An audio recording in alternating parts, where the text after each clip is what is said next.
Halo guys, balik lagi bareng aku, Reta Pramesti. Di video kali ini aku membahas mengenai pakaian, dokumen yang wajib dibawa, aturan dan larangan saat UTBK 2024. Oke? So, tonton videonya sampai akhir ya. Oke, yang pertama adalah pakaian teman-teman. Jadi pakaiannya itu untuk UTBK adalah yang pasti pakai baju formal dan dilarang pakai kaos oblong dan peserta juga wajib bersepatu ya. Intinya sih formal aja ya. Jadi boleh pakai celana kain, sebenarnya boleh juga sih pakai celana jeans, cuma jangan yang robek-robek, tapi lebih aman pakai yang kain aja gitu ya, atau juga pakai baju kemeja. Nah, sering juga sih aku lihat kayak, cewek-cewek yang muslimah itu pakai yang seperti dress gitu ya, itu juga boleh sih. Yang penting sih, tertutup ya dan formal. Nah, terus dokumen. Dokumennya itu teman-teman nanti bawa kartu tanda peserta ujian yang udah di-print dan juga kartu tanda ini ya guys ya, identitas. Jadi bisa KTP, kartu pelajar, atau lainlah yang menyatakan identitas kalian. Nah, kalian juga bisa bawa fotokopi ijazah yang telah dilegalisasi atau surat keterangan sedang kelas 12 dari kepala sekolah ya, dengan pas foto berwarna terbaru dan dibubuhi cap sekolah. Oke, itu sih sebagai pengganti kartu identitas. Kalau misalnya punya kartu identitas aja, bawa aja kartu identitas ya. Tapi kalau misalnya nggak punya kartu identitas, nggak hilang, itu bisa pakai fotokopi ijazah atau SKL ya. Nah, sekarang lanjut ke aturan ini yang paling penting banget gitu ya. Jadi kayak sebelum kita masuk ke ruangan itu tuh harus paham apa aja. Yang pertama adalah peserta harus mengetahui ruang ujian dan lokasi ujian. Jadi aku saranin kalian tuh udah cek di H-3 sampai H-1 lah. Oke? Lalu peserta juga harus datang ke lokasi UTBK paling lambat 30 menit sebelum ujian. Misalnya kalian ujian jam setengah 8. Usahain dari rumah itu jam 6 gitu. Jadi udah di lokasi itu jam setengah 7. Jadi kalian punya waktu banyak buat menyesuaikan di tempat ujian gitu ya. Peserta yang terlambat dengan alasan apapun ketika waktu tes dimulai tidak diizinkan mengikuti ujian. Nah, hati-hati ya. Peserta juga tidak boleh masuk ke ruang ujian sebelum ada tanda untuk masuk ke ruangan. Jadi tunggu si pengawasnya ya.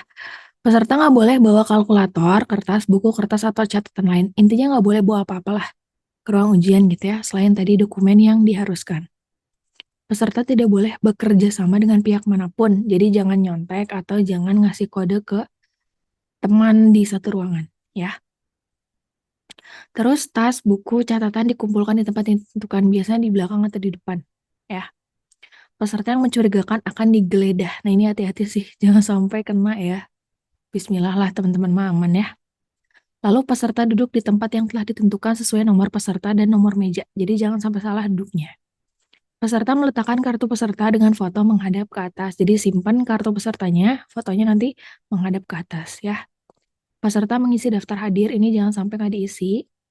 Peserta yang kehilangan kartu peserta ujian harus melapor ke pengawas. Jadi kalau misalnya ngerasa kartunya hilang, nanti harus langsung lapor. Oke? Peserta memasukkan nomor peserta dan NISN peserta sebagai PIN. Peserta melakukan latihan UTBK sesuai dengan waktu yang disediakan. Jadi kalau misalnya waktunya habis, udah stop aja ya. Nah, terus pas di ruangannya gimana? Pas di ruangannya, teman-teman pokoknya banyak berdoa aja. Dan di sini tuh teman-teman harus baca petunjuk pengerjaan ujian. Ya, untuk aplikasinya kan pakai komputer ya. Lalu peserta juga memasukkan nomor peserta dan PIN setelah klik menu mulai ujian. Jadi nanti mulai ujian, lalu nanti masukin nomor peserta dan PIN, oke? PIN-nya itu bakal dikasih tahu sama pengawas saat sebelum ujian dimulai. Peserta melakukan cek kesesuaian identitas yang ditampilkan di layar perangkat. Biasanya sih kayak tes si muka kalian tuh sama atau enggak gitu ya dengan yang ada di sistem. Biasanya kalau nggak sama nunggu beberapa waktu sih. Tapi semoga aman sama ya. Peserta menunggu aba-aba dari pengawas untuk memulai pengerjaan ujian. Jadi tunggu dulu ya, jangan dimulai dulu. Peserta boleh mengubah pilihan jawaban dengan cara memilih atau klik jawaban yang dianggap benar. Jawaban peserta akan berganti dengan pilihan jawaban yang terakhir. Jadi tenang aja, itu tuh nggak langsung kesimpan otomatis dan nggak bisa diubah, tapi masih bisa diubah ya kalau misalnya waktunya masih ada. Peserta bisa mengidentifikasi kelengkapan jawaban pada daftar soal di sisi kiri monitor. Jadi nanti di sisi kirinya kelihatan apakah kalian tuh udah ngejawab atau belum. Kalau misalnya ragu-ragu juga klik aja. Oke?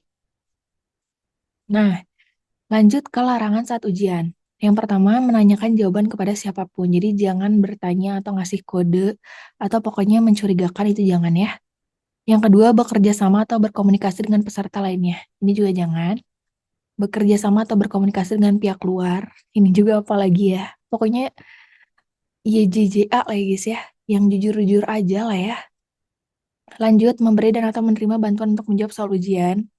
Jadi ingat part yang Patrick ya, pas lagi tes, dia dapat bantuan gitu ya. Nah ini jangan sampai ya guys ya. Memperlihatkan jawaban sendiri kepada peserta lain atau melihat jawaban peserta lainnya. Meninggalkan ruang ujian selama ujian berlangsung kecuali dengan seizin petugas. Jadi kalau misalnya kalian mau ke WC nih ya, pas lagi ujian itu sebenarnya boleh. Cuma bukan diwajibkan sih. Dianjurkan sih sebelum ujian ya, biar kalian tuh nggak makan waktu ya.